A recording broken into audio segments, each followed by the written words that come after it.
Oh, welcome all to the SnailTrail4x4 podcast. If you like going off-roading in Toyotas, wrenching on Toyotas, camping in Toyotas, and maybe even poking a little bit of fun at Toyotas, and of course, hearing about how fantastic summer wheeling season is in Toyotas, then this is the podcast for you. That's right, ladies and gentlemen. My name's Tyler, and joining me again on the SnailTrail4x4 podcast, episode 712, is Jimmy. What up? That guy. How you doing, man? Good. How are you? Doing pretty good, man. Awesome. Yeah. Glad to hear it. I had a very productive weekend. Oh. Yep. Glad to hear it. Working on the Lance, getting it ready for Father's Day. Oh, what's going on Father's Day? I'm running away. Good. No, that's the Lassen trip. Oh, right. Yeah. Oh, I'm excited for that. Yeah, it should be a lot of fun. So I just have some things I need to get done on the Lance to get it all ready for that I've been putting off since KOH. And sure. I got it all done over the weekend. Okay. We'll find out on Thursday. Out for sure not. Oh man. Yeah. I don't know. It's summer, man. I'm excited. Yeah. Summer's here. Camping season is on. It's wheeling season. It's summer wheeling season. Yeah, that's wheeling season. No, it's just summer wheeling season. Yeah. You're missing a whole season here, Jimmy. The trucks are better. Nope. I will say I was happy we had the Gladiator when we got it out at Trail Hero X. Yep. But what were we doing? We were doing something, and I was like, God, I'm so glad I have a 400 right now. I don't remember what it was now. It must not have been that impactful. I guess not. Whatever. Anyways, new topic. Yeah. Summer wheeling season is here. Yes, it is. And we're going to talk about that and a lot of stuff going on our trails right in this time. Yeah. 'Tis the season. It is the season. Especially out here in California. Other places, it might be a little delayed or it might be a little ahead. Yep. Depending on where you live, but it's all the same context. But before we get to any of that in our main topic today, we have a few things to discuss. We do? Today, June 1st is the last day to get your group buy-in for the Light Ranger 500s. I still need to do that. Okay. I'll remind you. Thank you, Jimmy. Set a text message up on my phone. Hey, yeah, that's a good idea. I love that feature. Yeah, Can we talk about that real quick? Sure. It's very useful. I don't know if I'm pretty sure every text messaging app now can do this. Probably. But mine on my Android, and I'm sure other ones can too, you can schedule when to send a text message. Because there's a lot of times that Hustle Nuts, who wakes up before me, will write me a text message when he's up way early, but then schedule it not to show up until about 8 a.m. Yeah. And I'll do the same things. Like if I'm up too early and I send something, I'm like, I don't want to wake them and I don't want to bother them. I'll schedule it to be another date. And we were talking earlier about how we should just schedule ourselves reminders. And so that when that time comes, we'll be like, I got a text message. Oh, it says I need to go do that. Thanks for reminding me, cell phone. Yeah. So it's a cool thing that we've really been using a lot of is pretty much scheduling, using it as almost a scheduling app or like I've been using time-based app. Yeah, I've been using it more because I do a lot of work at nighttime. Yeah. Because I have to talk to other countries and I'll have an update for my manager team at Moreflate, right? But like I don't want to burden them with stuff going on at nighttime. I want them to relax and have time off of work, right? Sure. It's very important to me that all the employees at Moreflate have a good work-life balance. So I've been trying to use that way I can remember to send them an update and what happened or some important piece of information that I will probably forget if I don't send it right now. But without bothering them at 1 a.m. or midnight or whatever it is, it'll just come into their inboxes around 7 a.m. It or 8 a.m. saves you the memory of trying to remember to send that. Yes, it does. For sure. Yep. It's like, I need to remind them about this at such and such a time, or I need to inform them about this right now, right? Because it's on my mind. Well, you can do that. Yeah. And then you can delay when it gets to them. Exactly. Which is really cool. Yep. Okay. So now that's over. Very useful. I don't know why we started talking about that. I don't either. I'll send you a reminder because today is the last day you can get in for the group buy. Yes. So go use your discount code, go over to Devos and go get your Light Ranger 500s. They are amazing little camp lights. Tyler got to use his the other week when he was out on the Rubicon. That was awesome. I've now put that I bought into my rigs, and they're sitting there mainly as like emergency setups, which I think they're going to be great for. The one in Bobcat, though, I'll definitely be able to pull it out and use it around camp or set it up in the tent or do whatever I need it with or to need with it. I think that's what I was trying to say. Sure. Anyways, go over to devosoutdoor.com, use your discount code, go get your 25% off for that thing. Today is the last day. So go get it now. Yep. Right now.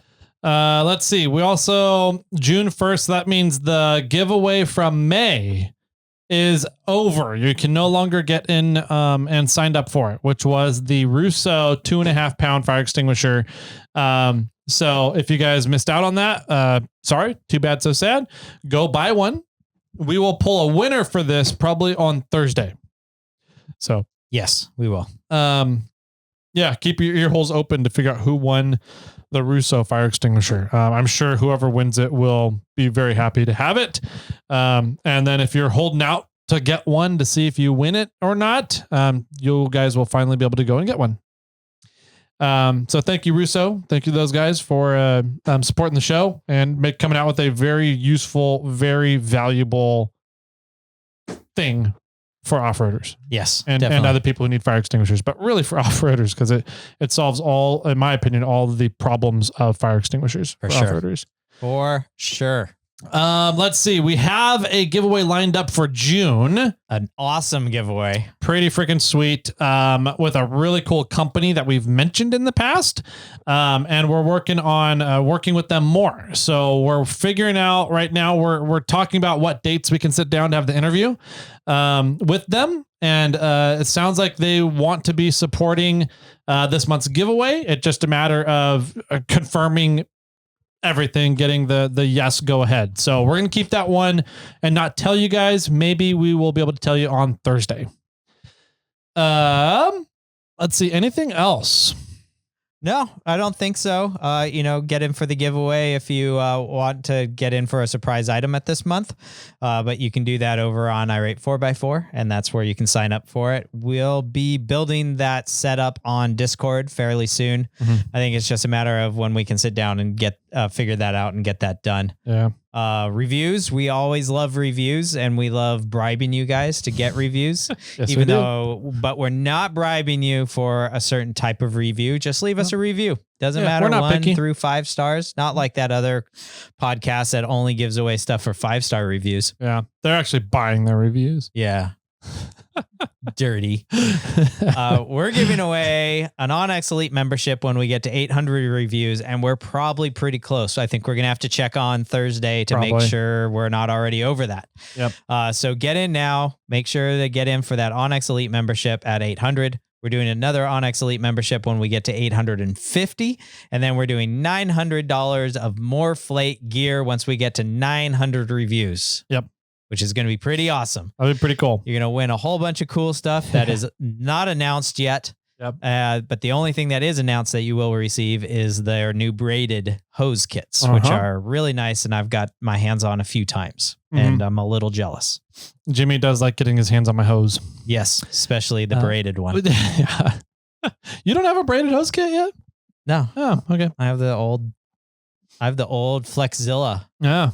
No, I'm kidding. I have a more you have the old one. Jeez. It still has the brass center section.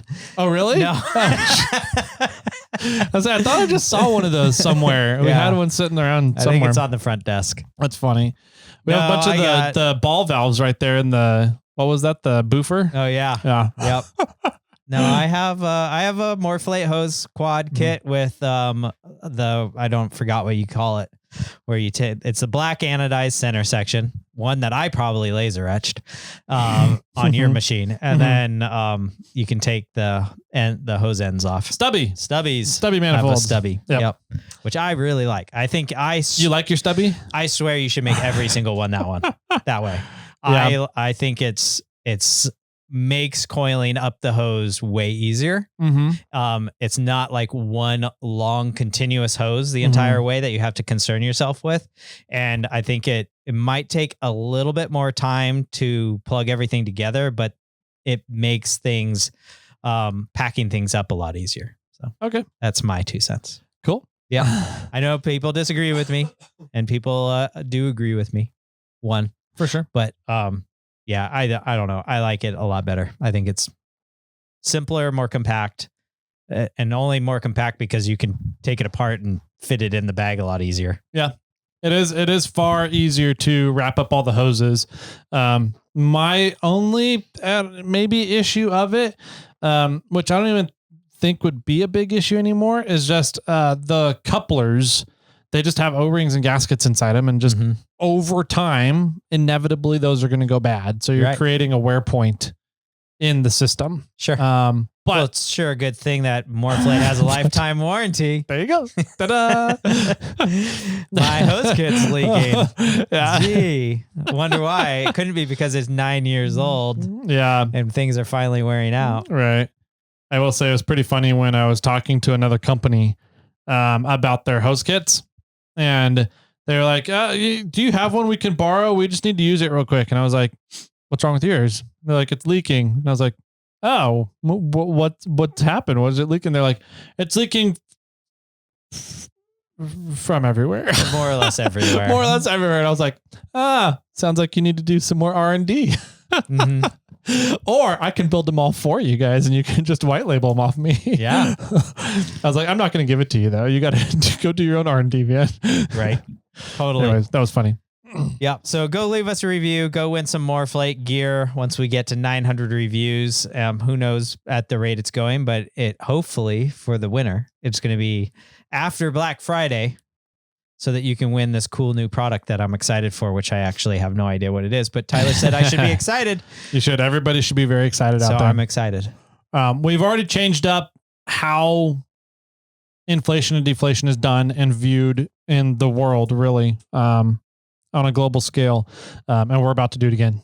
So that's awesome. That's all I'm going to say. It'll be huge. The hugest thing ever. Nice. Anyway, so that'll be, and even if we like get to 900 before that releases, I'll still make sure you guys get one. Okay. So it's all part of it. So sweet. Alrighty. That's giveaways and all the cool stuff we got going on at giveaways. Let's see anything. I got one more thing. Oh, okay. So I talked to Trevor. WFO? Nope. Clark. Okay. Our one of our Snail Squad members. He is 2 tokens away. Oh shit! In his letters for winning the Gear Wrench Master Mechanics tool set. Yeah. And unfortunately for him, I asked him what letters he needed. He needs some letters that aren't doubled. Wah, wah. So he went out to a spot the other day and he was trying to find it and he couldn't find it. So I might need to go check on something. But I sent him a photo of where one might be. And he said, I saw that. I didn't look around it though. I was like, oh, bummer. But yeah, we have our first person that is doing our treasure hunt tokens search, the one that's really doing it seriously. I know a few other people that are once or twice going out and find something, but Trevor, who's like really adamant about searching these things. And actually, I think he's really enjoying it because he's going to different places that he wouldn't kind of normally go. Which was the whole goal of doing the treasure hunt in the first place. Yeah. 2 away is what he said. So that's good. A big point. I'm excited for it. I'm excited for him and I'm excited to get that massive box out of my shop. Fair. Well, I'll take it out of your shop for you. You don't want it on there anymore. I could probably put it on the Snail Trail bench, the rack back there. We've cleared up some space from it recently. I know. Yeah. We should. I need to go through that rack and do some organization just to there's like See what's in there. There was just empty boxes back there now, I think. So yeah. Okay, cool. Well, yeah. And if you want to know where the discount or the tokens are, you need to get onto the Discord. Because the Discord has a link directly to the Onyx file that has all the tokens on it. And so you need to go onto the get onto the Discord to go to the tokens thread, and then you can go download the file or get connected to the file for where the tokens are with your Onyx device. And then anytime you log into Onyx, you can see the tokens. And if there will be any tokens around you, maybe you should go on a little hike or go on a 4x4 trip or go on a paddle boarding trip or go wade down the Cane Creek or something. And you might be near a token. You just never know. And that file is a live file. That's kind of one of the cool things about Onyx and the way that we set up the treasure hunt under using Onyx's system. So when Jimmy and I add tokens to the folder, we just go and add them directly to the folder because we both have edit access for that folder. And so it'll just randomly get updated. It doesn't, I don't know if it sends a notification out to anybody if it gets updated. But you'll just see a new waypoint got added if you look at the history of the folder, which you should be able to view as a view only access to them. So, which is what we have the public access set for. So go and check it every once in a while and kind of pay attention to what, the last token to drop in there was. And if you open it up and there's a new token now, you can go and see where it's located and see if you want to go out and adventuring that weekend. So, yeah, I don't know the exact number, but I know we're in multiple states. So, I know that there's tons. I've sent some now to Tennessee. I've sent some to Maine. I've sent some to Florida. And then I know a lot of the West Coast is covered, and I've hidden 2 in Hawaii. Nice. So there's definitely some around. It's just maybe not exactly in your area. I tried to send some to Canada with our listener that is that's part of the gift boxes. But unfortunately, the coasters, which is what I labeled them as for international stuff, are too thick. Yeah. Our tokens are too thick to be classified as coasters. Wow. And sending raw wood internationally. So we'll have to figure out another way, whether it's olive oil or what. Yeah. But we'll figure out a way to get some to Canada. All right. That's it, I think. All right. Cool. All right, then that is it. We'll take a quick break and we'll be right on back with 'Tis the Season. At Four Wheel Underground, we have something for everyone's 79 through 04 Toyota vehicle. Whether you've got a Chevy Dana 60, 05 and up Super Duty, fabricated, FJ80, or mini truck axles, we got you covered. 3-link, 4-link, parallel, and triangulated suspension kits, we've got you covered. Under-bed coilover mounts, through-bed coilover mounts, trailing arms, cantilevers, custom-tuned coilovers, and air bumps, we've got you covered. Frame stiffeners, subframes, skid plates, shock towers, and more to come. Make sure to use coupon code SnailTrail at fourwheelunderground.com because we've got you covered. Welcome back, ladies and germs, to today's campfire discussion. This one's kind of a cool one, I think. It's one that's very important to Jimmy and I because we love off-roading, we love the trails, we love going out and enjoying trails, and we love making sure that trails stay around for other people to enjoy just as much as we do.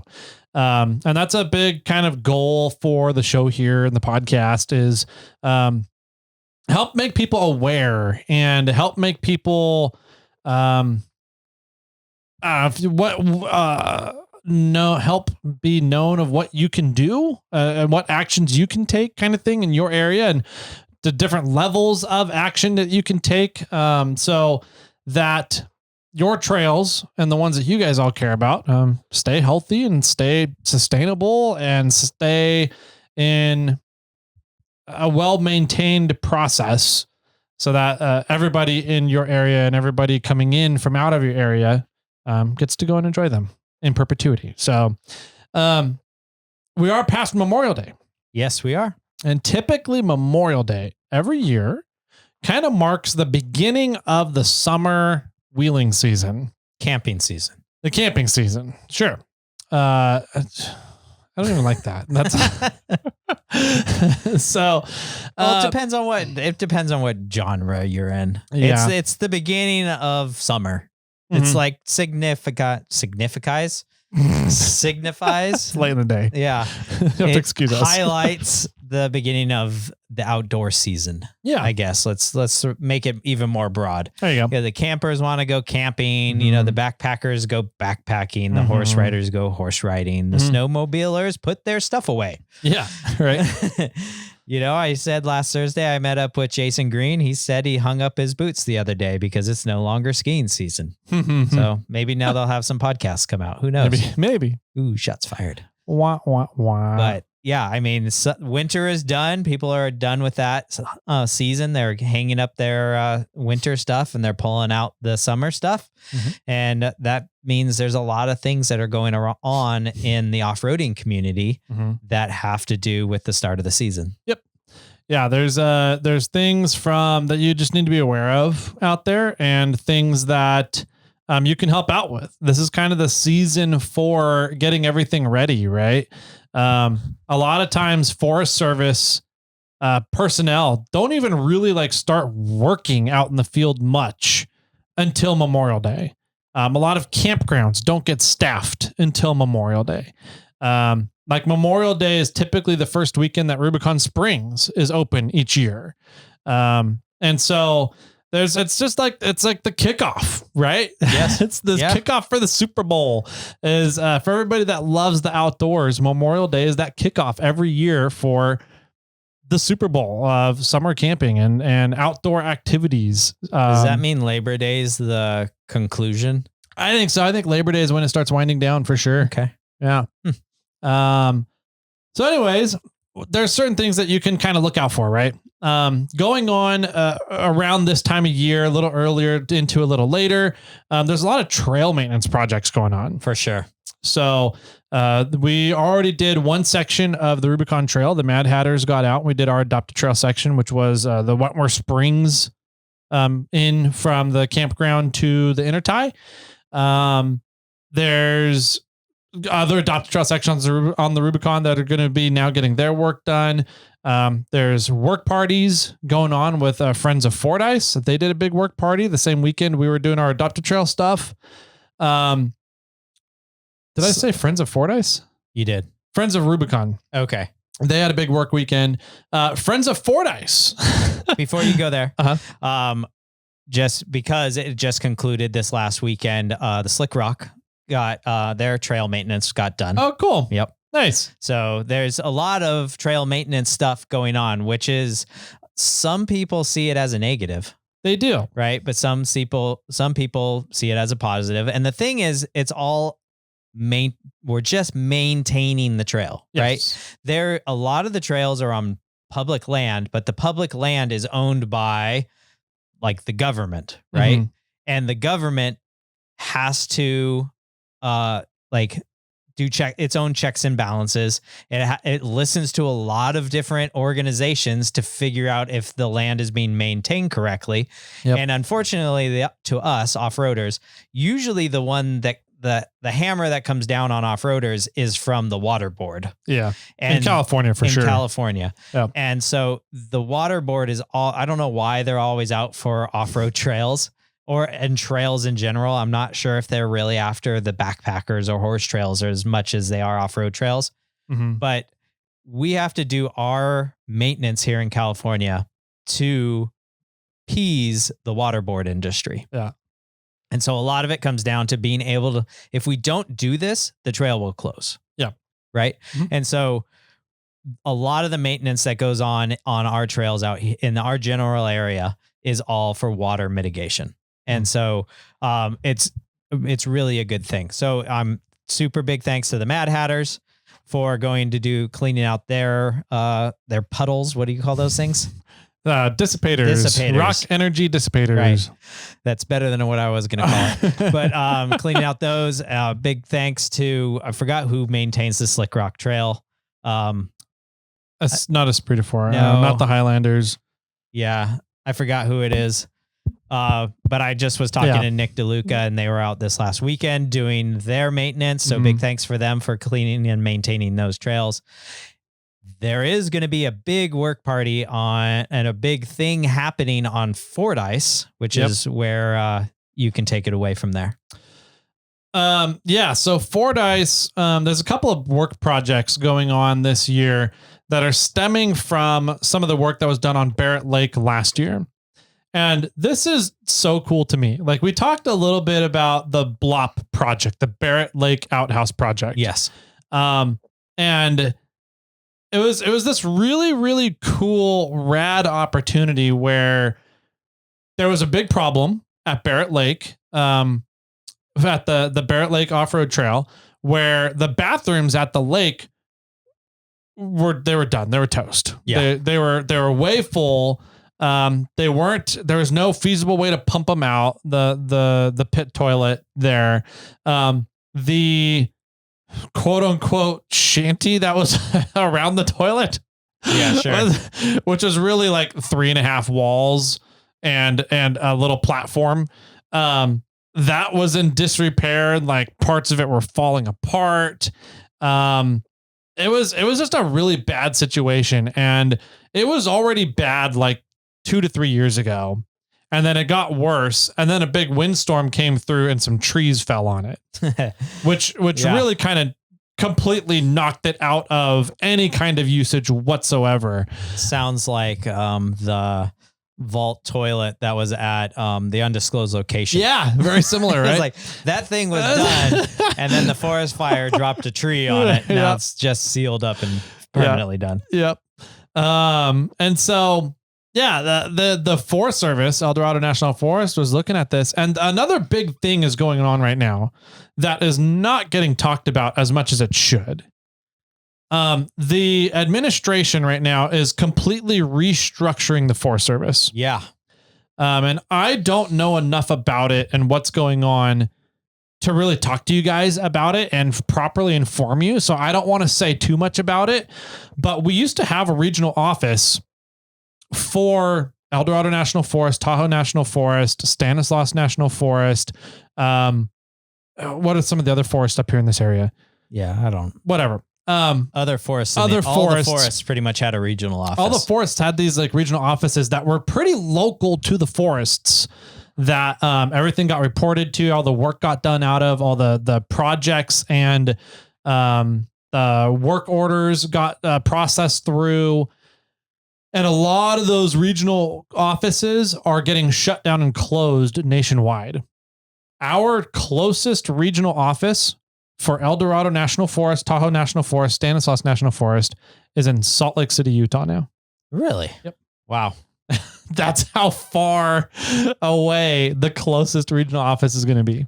That's crazy. And so that means that people that live and work in Salt Lake City, Utah, are going to have a direct say as to what happens in our forests here in Northern California, which some could argue that could be a good thing. But like, it's not boots on the ground. It's not like there's nobody from the regional office that's going to fucking come out to El Dorado National Forest and look around and be like, oh yeah, this trail's just fine. I don't know what people are complaining about. Yeah. Cause that's, you go back to, I don't know why off-road trails are always the ones that get picked on by the state water board. It's because hikers and people that don't like mechanized access complain to the agencies about the off-road trails. Sure. And nobody goes and complains about the hikers trails and the horseback trails and all this other stuff, because off-roaders are like, we don't give a fuck about that. We don't care if you guys go enjoy your trails. We just want to go enjoy our trails. Leave us alone. So we don't want to deal with government agencies, but because we are that way, we have a bad problem of not being able to stand up to ourselves with the agencies because we don't want to be involved with agencies. So anyways, it's going to leave a lot of the maintenance projects, the demands to fix a trail so the state water board is happy, whatever. It's going to leave it all up to people that aren't even in the area to see what's actually happening on the ground. And we saw this happen at Gemini Bridges and Labyrinth Rims. The BLM out of Moab, the BLM office local to Gemini Bridges and Labyrinth Rims did not go out and look at the trails that they were closing and leaving open in the 426 mile shutdown around there. All the trails in the WeMo shutdown, 2,200 fucking miles. Nobody's gone and looked at all those. They just looked at a map and Arbor Trail was like, yeah, let's close that one. Let's close that one. That one. And those are all local offices. You think somebody from Salt Lake City is going to come out to Sacramento and look at trails and see what's going on for maintenance projects? No, they're not. So that's why this huge restructuring of the National Forest Service, I think needs to get more airtime. I really want to look into it and see exactly what's going on. But because of this, we now more than ever as an off-roading community and industry, all the vendors, all the merchants, everybody out there in this industry, all the users, we need to step up now while this restructuring is happening and claim our space with volunteerism. I think that there's going to be a massive shift in how work gets done in a forest, and what dictates trails stay open, because the Forest Service isn't going to have the budget to work on trails. No, they're just not. Everything's getting cut back. They don't right now. And they're getting cut back way more. Yeah. So in order for trails to properly stay maintained so that they can stay open, so that a geologist looks at it and says, oh yeah, this trail is not going to fall apart anytime soon. Or the state water board comes in and says, oh yeah, there's water runoff and mitigation of silt into the watershed in this area is not a big problem. In order for those to be passed and okayed with no maintenance going on, it's going to be impossible. And the Forest Service is not going to be able to maintain them. And volunteerism is how I think the future is going to have to be, at least for the short term, in keeping our trails open. So we have a lot of stuff going on around NorCal and a lot of projects. And I'm sure there's a lot of projects going on around the country that you guys can get involved with. I'm sure that everybody out there has been on a trail recently and been inundated with downed trees or big mud pits, mud holes from the spring water snow melt runoff, right? The spring showers and rain. Any kind of stuff like that is a concern to land managers, but land managers don't have budgets to fix them. So go and ask your land managers about volunteering. There are definitely volunteer programs at all your Forest Service locations, at all your forests, all your ranger districts. And I am really kind of excited because El Dorado National Forest, the current forest supervisor, really wants to, in his tenure here with as in the forest supervisor position, he wants to set up more of an active volunteer programs. Okay. Within El Dorado National Forest, and that are going to be long-standing and built into the travel management plans. Cool. So I'm really excited to see what he can do with that. And I'm trying to help grease the gears to make sure that off-road trails are prioritized in those volunteer programs. Or at minimum, a part of it. At minimum, part of it, right? So we need a spot at the table. So yeah, now's the opportunity to get involved with your forest, get involved with your local trails. If you have a trail near you that's like you love going to once a year, a couple times a year, but like you've been going there since you were a kid and it means something to you, now's the time to step up and talk to your national forest, your local ranger district, your BLM land managers, whoever it is, and say that you want to help out with that trail and start a volunteer program with that trail, whether it's an adopted trail program or something else that forest has done that's worked in the past. Now it's time to do it. And also look around for local off-road clubs that are doing those projects and get involved with them. The more I'm a huge fan of adopted trail programs, because there's no better way to instill responsibility and accountability for something than having somebody build it themselves. Right. Sure, absolutely. When they put in that blood, sweat and tears equity into something, they really take a really pride of ownership of it. Right. And pride that it's going to continue being a great thing into the future. And so that's what I think the biggest and most important part of adopted trail programs are. So if you see one going on, go get involved with it. It's pretty cool.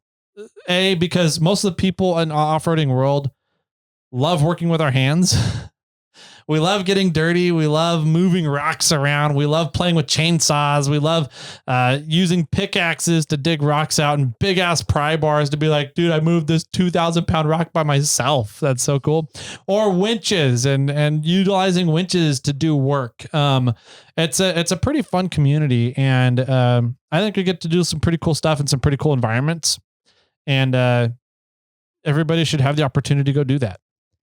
Not only the opportunity, I agree 100%. I think that you should have the opportunity to do that, but I also agree that I want to just say that you should go and do that, because not only is it great for the land, great for the trail, but it also, it gives you a little bit of ownership over what you're doing, but also we need it as a community. Like, there's not enough of us going out and volunteering to do trail work for the amount of trails that we have available in our area. Yeah. Yep. There's more trails. We could probably have more trails open to us than are currently open, just because if we had more volunteers, we could go more places and go to different places if there was more volunteers out here. I know that Jason Green I don't know what club that he does, but he has his work party coming up. It's Crawl Hollow. That's Esprit de Four. Is it? Yep. Okay. Or is the Granite Bandits? I don't know. I think it's the Granite Bandits. Potato. Yeah. I'm not sure which one it is 100%, but it's June 12th through 14th. If you're interested in being a part and volunteering and going out and helping the Crawl Hollow area, get in contact with Jason from Wheeling and Wine and Whiskey. Probably the best way to get in contact with him is through Instagram, Wheeling Wine and Whiskey. Yeah. I know his is coming up, and every year they say they open more roads than the county has asked them to do. And then that allows them to go more places. And the county always comes back to them and goes like, they're thankful. They're appreciative. They really they say, thanks. We need this. We don't have enough people to do this work. And he said, if we had like 4 or 5 more groups of that, like what they do, they could open the entire area. But the thing is, there's not enough people going out. There's not enough volunteers. There's not enough happening. And there's too much work out there, which is weird to say, right? There's too many trails available to us. But the thing is, if we're not going to use them, if we're not going to maintain them, then we're just going to lose them flat out. And so we need volunteers. For sure. 1,000%. So the Corral Hollow one with, I'm pretty sure it's Esprit de Four that does Corral Hollow, because they got a big grant and bought some big chainsaws. That's a kind of a higher elevation trail that has a ton of trees that comes down on it every single year. They're always doing a ton of tree work. So that's a really good one. The Barrett Lake Outhouse Project, Blob. There's not a whole lot of work that needs to be done with the outhouses themselves. They were really phenomenally done. And what's been really cool about that project is the Forest Service loves volunteer labor, but they don't necessarily trust volunteers to do high risk things like build a something that's going to hold human waste. Right. Okay. Or, build a fence somewhere or a kiosk somewhere, right? They want to make sure that whatever's built and structures put in place, that it's up to Forest Service standards, which is a good thing, I think. But I think that it's too bad that they don't trust and they don't want to take the time to vet volunteers. Sure. To make sure that volunteers can do that work up to the standards. They'd rather just say, don't worry about it. We'll take care of it. And then it gets put on the back burner because they never get budget to do it. Right. But this outhouse project at Barrett Lake was a really, really rad example, because it showed that when the community comes together to build something, and there's clear standards from the Forest Service and good relationship there of what needs to get built, how it needs to get built, how it needs to get implemented, what are the rules that need to be followed. The off-road community came up with a really, really cool solution that follows all the rules that the Forest Service put out. And we implemented it. We funded it and got it all done without really the Forest Service having to lay a finger, put any money down, do a ton of paperwork for it, all through the volunteer projects, the volunteer program with the Forest Service, right? And now that those bathrooms have been in place for a season, the Forest Service and surrounding Forest Service are like, that was a pretty fucking cool project, you guys. Can you come do that in our forest? Yep. Yeah, it seems to be popping up. Yep. In a few different places now that we have proven ourselves, that the off-roading community has proven themselves that we're willing to put in the work, the time, and the money. Forest services in the area are interested in working with us and doing similar projects in their neighborhood, their neck of the woods. Yep. And we have a good example of that coming up. With Friends of Fordyce, which is where we kind of started this whole tirade. So the bathrooms at Barrett Lake have been requested to be copied and then installed at a couple different places on Fordyce. Yeah. So they're going to try and put a set of bathrooms down at Committee Crossing and a set of bathrooms. They're looking at Winch Hill 3. Smart. So those are the two popular places on the trail for people to hang out at all night long. Yes. I would say they should put one at 1 also. At 1, 2. So, I think those are the 2 spots right now slated for Fordyce. It would not surprise me if they end up eventually putting one at every winch hill. Yeah. I agree. Yeah. So, but it's Tahoe National Forest, which is what's really also cool about this is that whole Barrett Lake project was done just in El Dorado National Forest. Right. And Tahoe National Forest has looked at it and said, that was really cool. That solves a very big problem. And you guys did it beautifully. Come copy that over here in our forest as well. And if you know anything about working with different national forests, they don't typically like to work together very much. No, they don't. They're very localized and they're very much like, no, this is my lawn. You get the fuck out of here. Yeah, but they're all on the same team. I agree. It's like, always made me laugh. You're all trying to protect the land. Why do you argue? Yeah, I've never understood it, but it's the way they do. So it's been really cool to see. Maybe it's a Jeeps and Toyota thing. Right, maybe it is. We're all trying to have fun out in the wilderness, but you just drive the wrong vehicle. Right. That's probably what it is. You guys are in the wrong forest. Yeah. Your forest has pine trees. Mine has redwoods. Yeah, right. So anyways, to see Tahoe National Forest step up and acknowledge that the blob project was awesome and that it solves a very needed problem, a very necessary problem. And to then copy it and just say, hey, the groundwork has been laid. We don't have to rebuild the process. Just copy over the process what we did at El Dorado National Forest. So that's really cool for Tahoe to step up and do that. Right. And it shows that when you put in the work and the groundwork to play by the rules with land managers, some extra doors start getting opened. So the Barrett Lake outhouse projects are also, the BLOP is also going to get copied and put up in Placer County on the Tahoma side of the Rubicon at Observation Point. Okay, cool. Yeah. So good. We're looking at 3 more sets of BLOP bathrooms.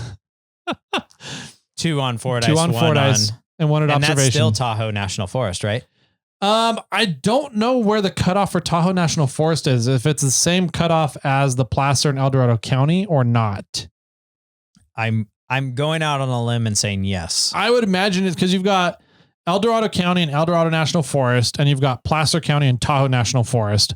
I would imagine all that kind of changes hands around the same location. Right. I just don't know for sure. I should know that, and I'm sorry that I don't. But it very well could be. If that, it would make sense if Tahoe is like, hey, let's get a couple of these bathrooms on Fordyce and let's put one up at Observation. Yeah, right. But now it's interesting that aren't they also not choosing to update their RS 247? That's Placer County. Oh, yeah. Not the forest. Not the Forest Service. That's only a county thing. RS 2477. Yeah. Which is really too bad. And all the arguments surrounding the reroute, like I drove through the reroute this year and I drove through it last year and I was kind of like, yeah, I get it. I see it kind of thing. But driving through it this year, after I've learned a little bit more about it since last Memorial Day, I'm like, this whole fucking side of this hill is going to go. Yeah. Like you're driving through, it's once you like understand that this section here right next to McKinney Creek is on the side of a hill, it's not in bedrock. And it's just like, you just look at the whole side of the hill and you're like, I don't know how this hasn't already gone, kind of thing. So, and I think that could be the other argument, but yeah, continue on. But a lot of people are saying that we can't do the reroute because we don't know what that's going to do to RS-2477 rights. And the big problem right now is that the current part of the trail that we're looking at is in Placer County, and Placer County is already not reestablishing their RS-2477 rights. So like technically that part of the trail doesn't have any RS-2477 rights right now. Oh, interesting. And the fact that the county really wants nothing to do with the off-roading community at the moment, Placer County, and Tahoe National Forest does, I think everybody should be flocking to Tahoe National Forest. Yeah. Because they're the ones that are like, no, let's take care of this problem. And I want the off-road community involved with solving this problem. That way we make a solution that works for you guys, not just for what we need as a forest. Yeah. And it's surprising to me that people are still fighting that. Sure. Anyways, that's off topic. Off topic. Moving back. Yeah. The trail maintenance projects, they're all around, man. And there's going to be a couple coming up for Fordyce, I think this year. Yes. Also a big thing that comes to trail maintenance project is funding the projects. And I want to give another huge shout out to Onyx Off-Road and their Trail Revival Program. It is launched. It is live. You can go and submit grants, which is essentially a request for money to get a project done, right? To work on a trail maintenance project of some sort. And they're doing it in like $5,000 chunks, which is really impressive. And for something that's like a basic, we need the Forest Service needs help making a kiosk here or there. $5,000 is more than plenty to build that kiosk, feed everybody, pay for hand tools out there, pay for maybe concrete to go in to solidify the foundation of the kiosk, whatever it is. It's a really cool program. And I submitted for it last year for our Adopted Trail stuff. Yeah. And got it right away. Right. They were really cool about everything. That a couple stipulations that had to be followed, but that's going to be in any grant process. Sure. And the stipulations they're asking for are really just like media. Just get pictures of people there and show how this maintenance project is having an impact, a positive impact for the off-roading industry and community. That's really their request, the gist of it. Okay. So very easy to do. So if you guys see a trail out near you that needs some work and you realize that the Forest Service is not really doing much to maintain it, it's getting really overgrown. You're seeing a bunch of mud puddles everywhere. You're seeing trash all over. You're seeing a bathroom that's run down and not maintained. Whatever it is, try and reach out to your local ranger district, your national forest, and see what needs to be done. What is the scope of work that's really slated and needed for that trail? They probably have a work order in their system for something on that trail. They just can't get to it because they don't have the budget. They don't have the manpower to go and do it. Right. So yes, exactly. If you can just figure out who the right people are to talk to, and start those conversations and always do everything from asking questions. Don't try and assume anything or make statements. Come from the position of you have no clue what's going on. You're just trying to understand it all. Usually Forest Service love educating people and talking to people about the forest. You just got to keep that conversation open and don't do anything to try and shut them down, I guess. Yeah, don't close the door. Don't close the door. And then once you kind of figure out the scope of the work that needs to get done, then you try to start looking at, okay, well, how much money would this cost? How many labor hours is this going to cost? And you can go and try and figure all that out and then be like, okay, I think a group of 10 people should be able to get all this work done in one day. And then you can go and apply for grants from programs like Onyx's Trail Revival Program. Tread Lightly has grants as well. I believe BFG also has grants available for trail projects. you can go apply for these grants to figure out, how do you fund this project now? So it's a pretty cool potential shift we have happening right now that I think everybody in this off-road industry needs to be aware of. And the more that we can take action right now and not just be aware of the problems, but really make a step forward to taking action on the problems. I think it's going to do wonders for slating the off-road industry and community into future whatever managing rules happens for national forests through this massive restructuring that's going on right now. So, yeah, I think that, for me, it all comes down to manpower. Yeah. Right. It just comes down to like, we need an organizer, an orchestrator, but then it comes down to manpower after that. We need the person that's going to be designing or figuring out what needs to get done and work with the Forest Service or the county. And then we need the manpower to get that stuff done. Yeah. So I really do think my call is like just to volunteer, get out there, help one way or another. If you can't help, donate. Donate tools, donate time, or one way or another, or donate some money, right? Buy people lunches or, give them money so that they can buy rock or whatever it is. It all comes down to, we have to get out there. We have to put the boots on the ground and we need to get the work done. And that's how we're going to be able to keep our trails open. Yep. Yeah. It goes a long way. It does. It goes a long way. Having those relationships, maintaining those relationships, and proving to the land managers that the community is not here to be as destructive as other communities make us out to be. Yeah. That's, I think, the biggest thing we need to overcome. And I think that we're in a unique opportunity right now with this forest restructure to kind of make a big impact with that. I think that we definitely still need the litigation side of things, that Blue Ribbon Coalition and other organizations that are fighting litigation problems.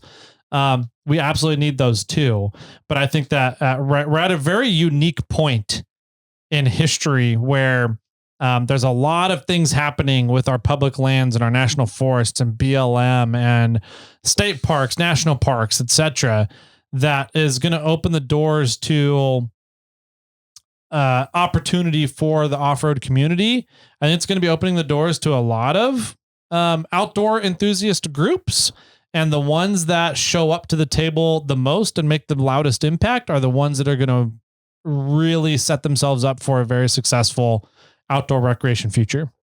So be aware, show up, take some action, and be a part of the community to set us up for an even better community here, I think, coming into the near future. So if you guys have any questions about specific processes that have worked in NorCal and how you guys can translate that to different parts of the country, definitely reach out. I'm not an expert by any means, but I feel like I keep getting myself involved with land managers here in NorCal.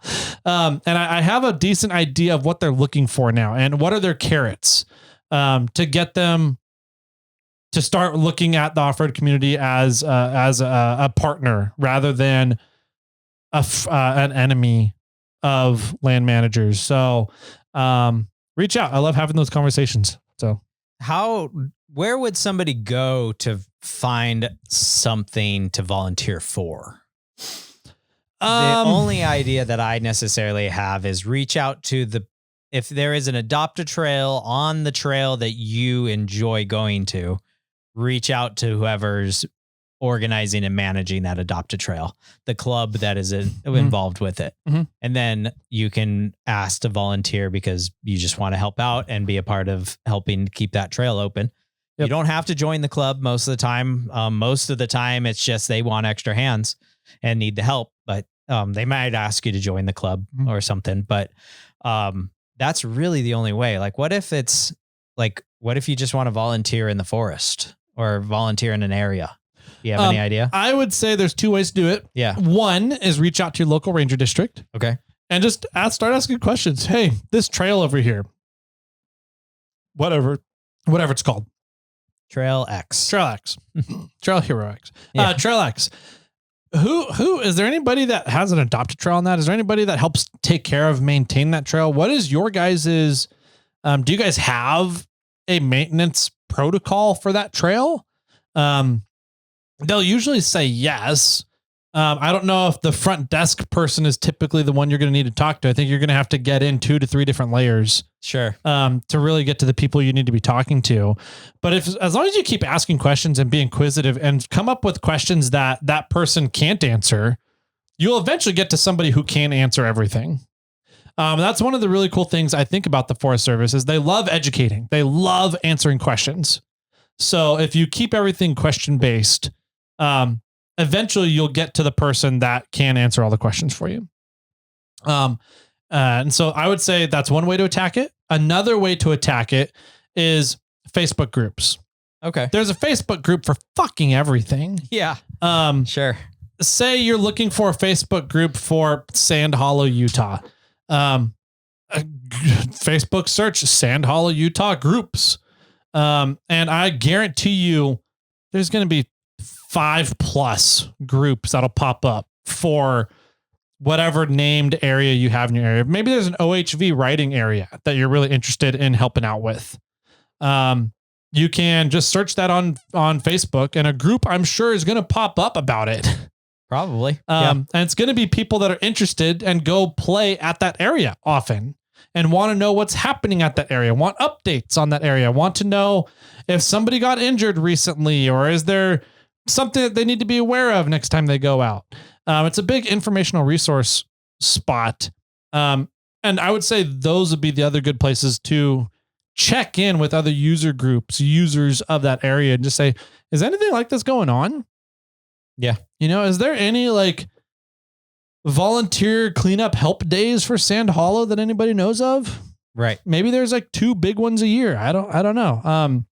And if there's not, and if you really like everybody's like, no, nothing like that exists, then start raising questions. Be like, how many of you guys out there would want to see something like this? Yeah. You know, we go out there and play here all the time. You know, why not put in a little bit of effort to let's make it a little bit better place? Right. I think anybody who's really passionate about outdoor recreation and a specific place they like to go play a lot, that'd be a no-brainer to be like, sure. No, fuck yeah, let's go do something for here. That's what's happening at Moon Rocks right now. The movement to, it's been really interesting. There was one year, I want to say it was a Memorial Day. It was either Memorial Day or 4th of July 4 years ago. Banana Man? No, it was before Banana Man. It was like 1 or 2 years before Banana Man, where just Moon Rocks got absolutely destroyed. Yeah. There trash everywhere, shit everywhere. And it became the spot where like the land manager out there, I think it's BLM, was like, this isn't good. And they were going to shut the whole place down. Yeah. And the community got together and since then have really turned Moon Rocks around, in my opinion. There's trash management at Moon Rocks now. The BLM has since, because the place has been getting kept open, they've kept maintained by the community. Cleaned, yep. They've left camping open. They've left access open. And there's a big work party coming up for Moon Rocks to put up trail signs. It was this last week. Oh, well, there's always a big cleanup the weekend after Memorial Day weekend. Yeah. So there might be installing signs for the different obstacles at Moon Rocks. Oh, cool. I think maybe this weekend with the big Memorial Day cleanup weekend. Okay. Horton was telling me about it last weekend for where this podcast is released, but upcoming weekend for us in reality. So maybe, however you want to spin reality. Yeah, I would need to look up and confirm dates on that. I was talking with Horton about it. Yeah. Out on the Rubicon. He was telling me that they wanted to put in something like 32 signs for named obstacles out at Moon Rocks, and BLM was giving them permission to do it. That's awesome. So I think that just goes to show that if we show up, show we're serious, show that, you know, there's a lot of really cool skills and people that work in the trades and know how to do some really cool shit in the off-road community. And that land managers have reason to trust us with those.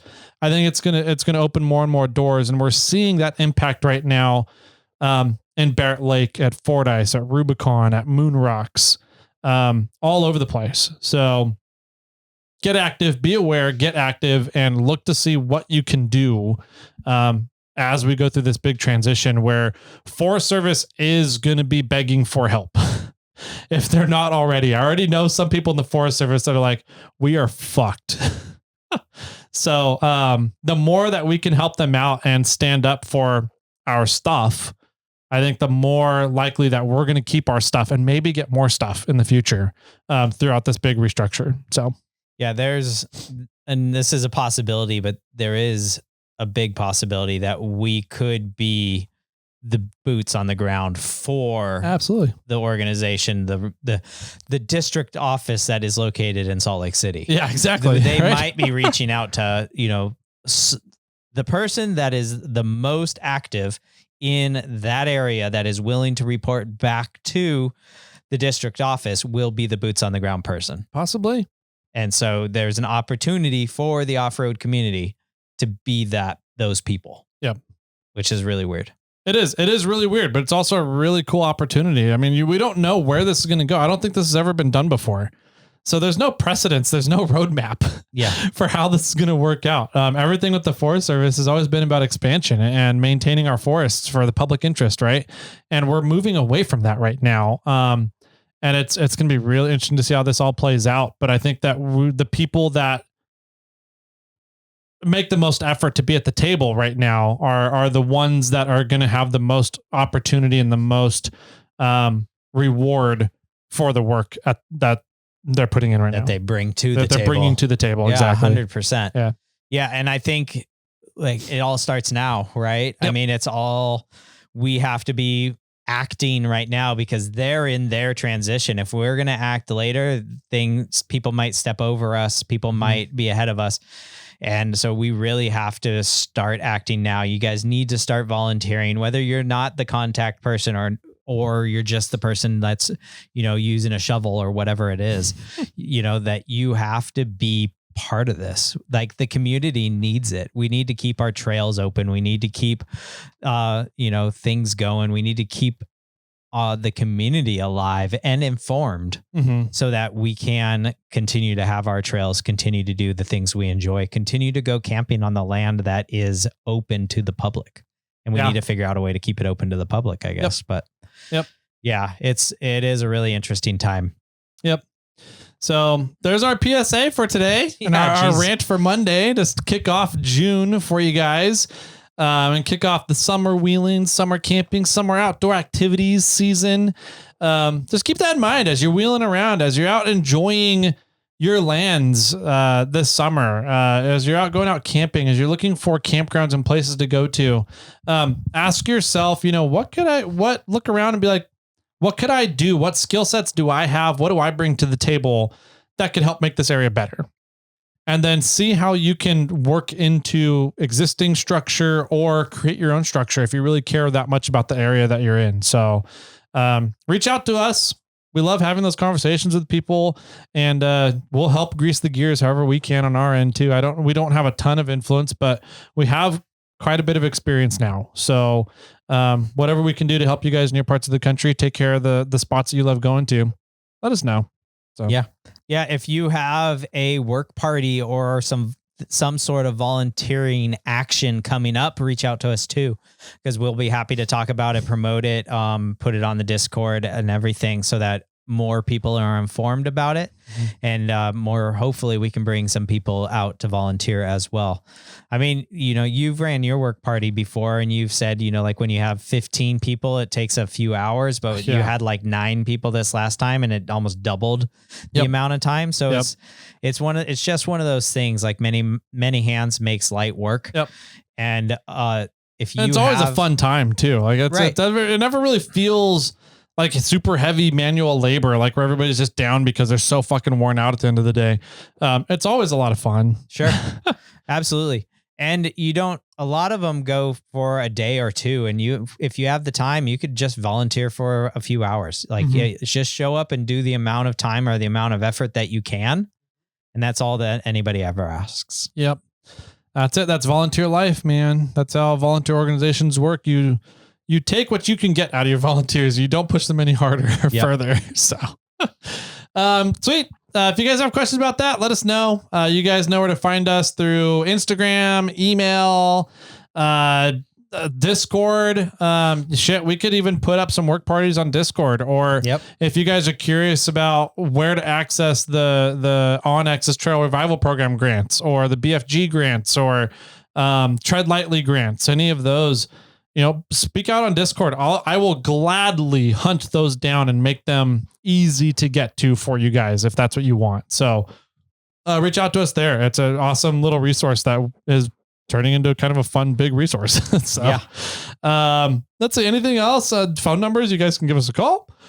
Tell us about some work projects in your area, your neck of the woods. If you want to talk about a trail that you love and you have questions about, how can you get involved with it, or what is this or that going on, call us, leave us a voicemail. We can go over it on a snail mail episode. So that number is 916-345-4744. Anything else, man? I don't think so. If you have any other questions or comments, you can always find us on Instagram. I'm over at SnailTrail4x4. Tyler's over at 4x4 Toyota Tyler. You can email us, Jimmy or Tyler, at SnailTrail4x4.com, or you can find us on the Discord, which is a growing community. So it's a lot of fun. Yep. Sweet. Any final words to wrap up the show then today? Wheeling season. Go do your checks on your vehicles. Don't just forget it from last winter or at the end of last year and then think everything's good right now. Go run through, do oil checks, do nut and bolt checks, check your suspension, check everything. Give it a once over before you go out and play. Check your nuts and grease your balls. And with that, my friends, keep crawling.